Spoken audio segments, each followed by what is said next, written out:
આજથી થોડાક દિવસ પહેલાં ભાવનગરમાં છરીની અણીએ યુગલ પાસેથી જે લૂંટનો બનાવ સામે આવ્યો હતો તે આરોપીઓને પોલીસે ગણતરીના કલાકોમાં ઝડપી પાડ્યો। ત્યાર પછી આરોપીઓની શાન ઠેકાણે લાવવા માટે તેમનો વરઘોડો કાઢવામાં આવ્યો।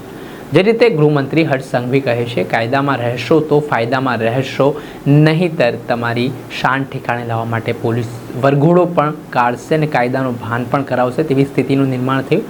ઘટનામાં કહેવાઈ રહ્યું છે કે યુગલ છે તે થોડા દિવસ પહેલાં ભાવનગરના કાળિયાબેટ વિસ્તારથી થોડા અંતરે આવેલા બોર તળાવ વિસ્તારમાં રાત્રિ દરમિયાન બેઠું હતું। આ દરમિયાન બે બુકાનીધારી શખ્સો ત્યાં પહોંચે છે અને યુગલને છરીની અણીએ ડરાવે છે, પૈસાની માંગણી સહિત જે કિંમતી વસ્તુઓ છે તે પડાવી લે છે। આમાં મનદીપસિંહ યાદવ નામનો યુવક છે તે પ્રતિકાર કરે છે સામે આરોપીઓના, તો આરોપીઓ છરીના ઘા ઝીંકી દે છે। મનદીપસિંહને ગંભીર ઇજાઓ પહોંચતા તેમને હોસ્પિટલ ખસેડવામાં આવ્યા હતા। આ ઘટનાના ઘેરા પ્રત્યાઘાત પડ્યા હતા। નીલમબાગ પોલીસની ટીમ અડધી રાત્રે સ્થળ પર દોડી ગઈ હતી। તપાસના ધમધમાટની શરૂઆત કરવામાં આવી હતી અને ત્યાર પછી પોલીસને આરોપીઓને પકડવામાં સફળતા પણ હાથ લાગી છે। આમાં જે બંને આરોપીઓ છે તે આરોપીઓનો પોલીસે જાહેરમાં વરઘોડો કાઢ્યો છે।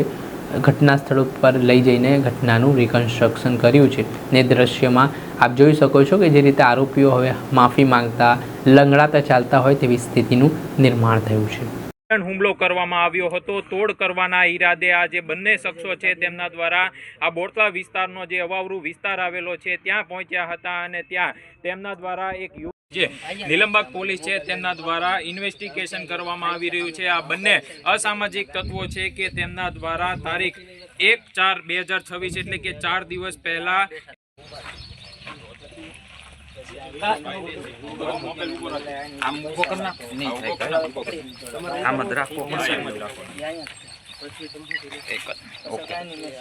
ભાવનગર શહેરના બોરતળાવ વિસ્તારની